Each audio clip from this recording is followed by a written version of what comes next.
अल्हम्दुलिल्लाह अल्हम्दुलिल्लाहि वस्सलातु अलिहा अम्मा बाद फ़ौज़ु बिल्लाहि मिनश शैतानिर रजीम बिस्मिल्लाहिस समीउल अलीम इन्नल्लाहा ला युग़य्यिरु मा बिक़ौमिन हत्ता युग़य्यिरु मा बि अनफुसिहिम सदक़ल्लाहुल अलीयुल अज़ीम।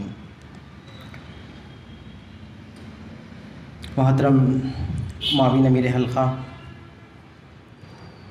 रुफ़क़ाए अज़ीज़ और ख़वातीन, अस्सलामु अलैकुम वरहमतुल्लाहि वबरकातुहू। आज जिस उन्वान के तहत हम यहाँ जमा हुए हैं, इस पर बहुत सी गुफ्तगू हमने सुनी भी होगी और हमारे अंदर ये एहसासात भी उजागर हुए होंगे कि हमको कुछ करना चाहिए। हमने अपने ज़िम्मेदारी के एहसास को लिए हुए यहाँ पर आए हैं, तो इंशाअल्लाह आज इस उन्वान के तहत हम क्या कर सकते हैं, ये एक ज़ादे राह के तौर पर हम यहाँ से ले जाएंगे।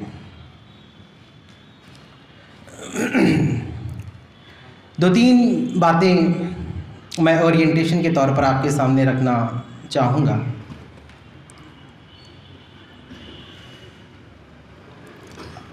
अभी दुनिया में जो ग्लोबल नैरेटिव, जो डिस्कोर्स बनाया जा रहा है फ़लस्तीन के, इज़राइल के इशू को लेकर, इसमें बहुत सारे ममालिक, कंट्रीज़ जो प्रो फ़लस्तीन यानी फ़लस्तीन के सपोर्ट में खड़े हुए हैं, वो जिस नैरेटिव के तहत खड़े हुए हैं उसको समझने की ज़रूरत है।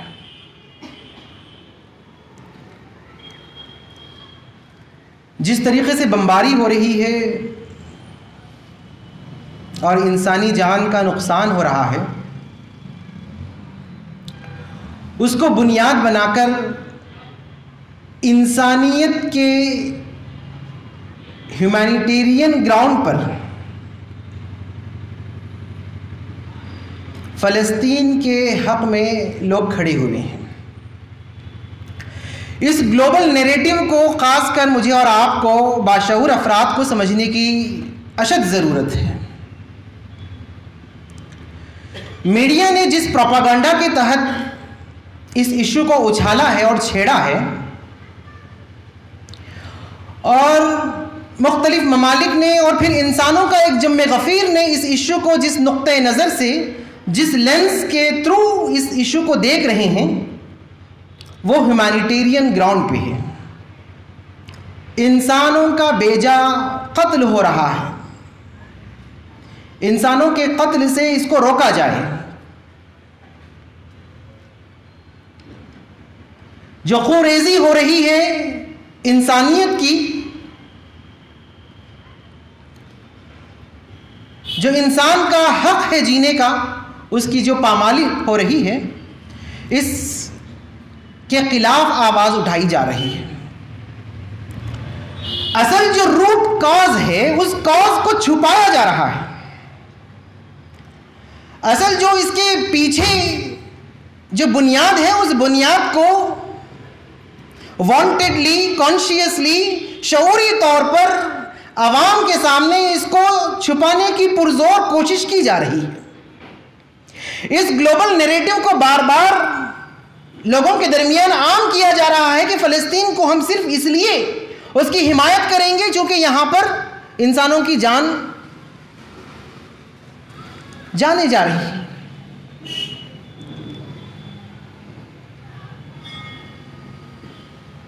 एक छोटी सी मिसाल मैं आपके सामने रखना चाहूँगा। अगर कोई आपके घर पर हमला करता है और आपके घर पर काबिज होना चाहता है,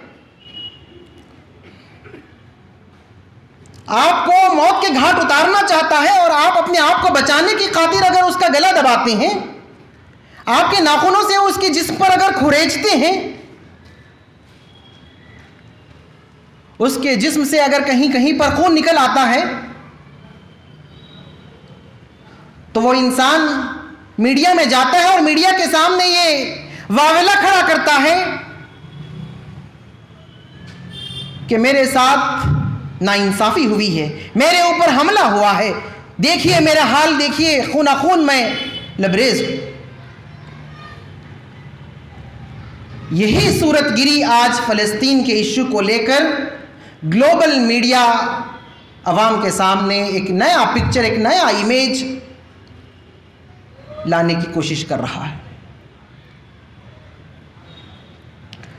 आपको मालूम होना चाहिए कि इजराइल के अंदर नेतन्याहू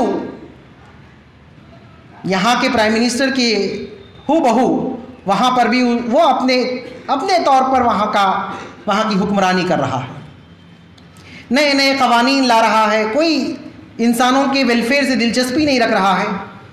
तो उसके खिलाफ में बहुत आवाज़ें उठी, लोग बाइकाट किए, एहतजाजी तौर पर सड़कों पर आ निकले।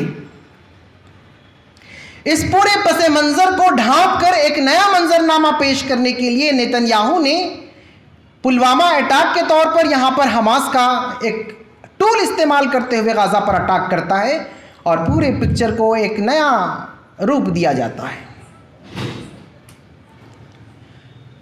जबकि America, Taiwan, China, Ukraine, Russia, India, Pakistan, मुख्तलिफ ममालिक को लड़ाई झगड़ों के अंदर बिजी रखने में वो खुद बिजी है। ऐसे हालात में ये जो इशू खड़ा किया गया है, इस इशू के नैरेटिव को, सही नैरेटिव को लोगों के सामने रखने की ज़रूरत है। टू स्टेट जो पॉलिसी है यूनाइटेड नेशंस की तरफ से दी गई, उससे इजराइल का इत्तेफाक नहीं है। इजराइल ये चाहता है कि फ़लस्तीन पर कब्ज़ा कर ले और पूरी हुकूमत उसकी हो जाए और फ़लस्तीनी जो वहाँ पर मौजूद है वो माइनॉरिटी की शक्ल में वहाँ पर ज़िंदगी गुजारे।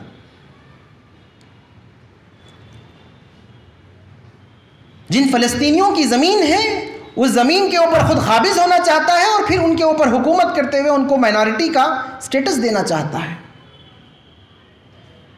इस नैरेटिव को छुपाया जाता है और सिर्फ इस नैरेटिव को ऊपर लाया जाता है कि हमास एक टेररिस्ट ऑर्गेनाइजेशन है जो बिला वजह बार बार ऑफेंसी तौर पर अटैक्स करता है, मिसाइल्स भेजता है, जिसकी वजह से बहुत सारा नुकसान होता है।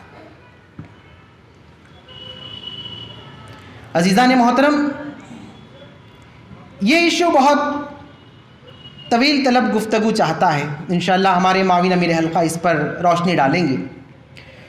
सरसरी तौर पर मैं आपके सामने कुछ नुकात रखना चाहूँगा।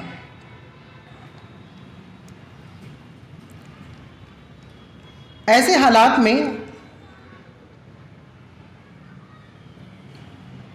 हम यहाँ बैठकर क्या कर सकते हैं? बहुत सारे लोगों का यह ख्याल बनता है, तो दो तीन चीज़ें मैं आपके सामने रखकर अपनी जगह लूँगा। बुनियादी तौर पर इस्लाम को समझने की ज़रूरत है और इस्लाम को उसके रियल पर्सपेक्टिव में, उसके जामे तसव्वुर को लोगों के सामने रखने की ज़रूरत है। इस्लाम का नाम अमन है, इसलिए हमेशा लड़ाई झगड़े से बचे रहें, अमन शांति यहाँ पर कायम रहे। ये एक मुसलमानों के जम्मे गफ़ीर में, उनके जहनों में बिठा दिया गया, लेकिन ऐसा नहीं है। इस्लाम जिस अमन का अलंबरदार है, उस अमन को कायम करने के लिए इस्लाम मुसलमानों की जानों की कुर्बानी चाहता है। ये इस्लाम है, ये इस्लाम का तसव्वुर है। इस तसव्वुर को मुसलमानों के जहनों से निकाला गया।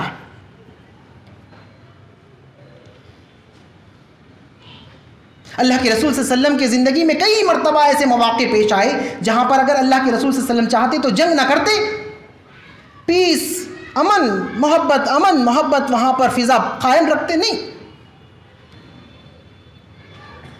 अमन और सच्चाई के दरमियान जब फैसला करने का वक्त आता है तो इस्लाम हुक्म देता है कि तुमको सच्चाई के साथ ठहरना होगा, जुल्म के खिलाफ आवाज़ लगानी होगी और इंसानों को इंसाफ दिलाना होगा।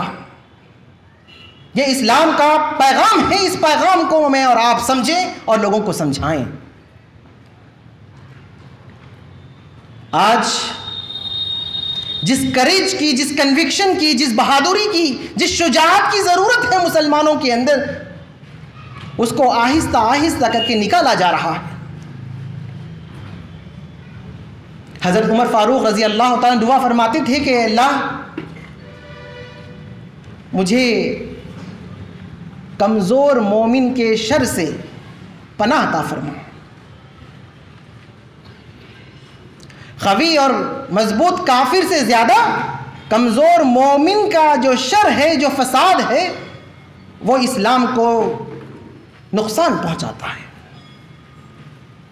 इस्लाम बहादुरी चाहता है, शुजाअत चाहता है, दिलेरी चाहता है, कुर्बानियां चाहता है। इस्लाम का नाम यह है कि इस्लाम को कायम करने के लिए जानों का नजराना पेश करना है। फ़लस्तीन की लेबोरेटरीज से जो मॉडल्स आज मार्केट में लॉन्च हो रहे हैं, मुझे और आपको बबांगे दहर ये आवाज़ें लगा रहे हैं कि ये है असल मुसलमान का किरदार, ये है असल इस्लाम की शनाख्त, ये है असल इस्लाम की पहचान। अगर तुम भी चाहते हो कि अल्लाह के कुर्ब के अंदर अपने आप को जगह हासिल कर लो, तो तुमको भी यही शहदा वाली ज़िंदगी अख्तियार करनी होगी। अज़ीज़ान मोहतरम ख़वातीन, हमारे तसव्वुर आखिरत और फ़लस्तीनियों की तसव्वुर आखिरत में ज़मीन और आसमान का फ़र्क हो चुका है। वो जो जन्नत और जहन्नम को अपनी आंखों से देख रहे हैं, हम सिर्फ उसको पढ़ रहे हैं। जिस वक्त मेरे और आपकी आंख भी जन्नत और जहन्नम के नज़ारों को देखने के काबिल होंगे, तो हमारे अंदर शहादत का जज्बा उभर आएगा। ये जान तो जानी है, एक न एक दिन किसी को यहां पर हमेशा के लिए रहना नहीं है। जब ये जान जानी ही है, तो क्यों ना अल्लाह की राह में लग जाए। तो आज जो मुझे और आपको सबसे बड़ा काम जो उम्मत मुस्लिमा के दरमियान में करना है, वो इस इंटेलेक्चुअल डिस्कोर्स को लेकर खड़ा करना है और लोगों के जहनों के अंदर इस बात को बिठाने की कोशिश करनी है कि इस्लाम का जामे तसव्वुर क्या है और इस्लाम क्या चाहता है। अगर हम समझेंगे कि वो फ़लस्तीनियों के ऊपर हाल हो रहा है, हम क्या कर सकते हैं? दुआ के अलावा कुछ नहीं कर सकते। नहीं दोस्तों, दुआ सोल्यूशन नहीं है। दुआ is not the only solution.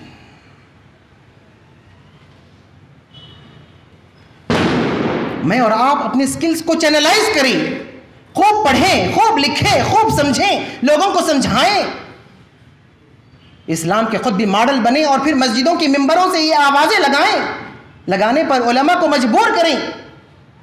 तब कहीं जाकर इस्लाम का जामे तसव्वुर लोगों के जहनों में बैठेगा और फिर इस इश्यू के सिलसिले में जो जवाब आज इंसानियत तलब कर रही है, वो हमको मिलेगा। आखिरी बात, ये बहुत सारे नौजवानों से गुफ्तगू करते वक्त ये बार बार लोगों के जहनों में कैफियत भी आ रही हैं और मिंबरों के ज़रिए से भी बार बार इन उन्वानात पर तकारीर हो रही हैं। दज्जाल, क़यामत, इमाम महदी का ज़हूर। ख़ासकर नौजवानों से मैं मुखातिब हूँ, हम इन मौज़ूआत में न उलझें। इमाम महदी को आकर जो काम अंजाम देना है, वही काम मेरे और आपके हवाले भी किया गया है। उसी के मैं और आप भी मुकल्लिफ हैं। उसी की शहादत मुझे और आपको भी देनी है। जब मैं मर जाऊंगा, मेरी मौत आएगी, तो फिर वो मेरी ये क़यामत है। उसके बाद मेरा आमाल का दरवाज़ा ख़त्म हो जाएगा।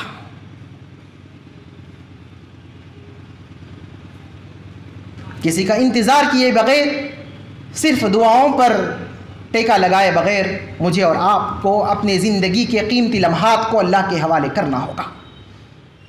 ये आज ही तय करके उठे कि हम दिन में कम से कम एक हिस्सा पढ़ने के लिए लगाएंगे, दीन को समझने के लिए लगाएंगे, कुरान को समझकर उसके ऊपर अपनी ज़िंदगी को मॉडल बनाने के लिए लगाएंगे, और एक हिस्सा इंटेलेक्चुअल डिस्कोर्स को खड़ा करने के लिए लोगों से मुलाकातें करेंगे, लोगों के जहनों को इस्लाम के जामे तसव्वुर के सिलसिले में आगाह करेंगे, उनको बतलाएंगे और उनको दावत देंगे। कम से कम अगर हम ये 2 काम करने शुरू कर देंगे तो इंशाअल्लाह इसकी बरकतों से हमारी भी ज़िंदगी यहाँ पर दुनिया में कामयाब होगी और आखिरत में कामयाब होगी। अल्लाह से दुआ है परवरदिगार कहने सुनने से ज़्यादा अमल की तौफ़ीक़ अता फ़रमा। सुब्हान रब्बिक रब्बिल इज़्ज़ति अम्मा यसिफ़ून व सलामुन अलल मुरसलीन वल्हम्दुलिल्लाहि रब्बिल आलमीन।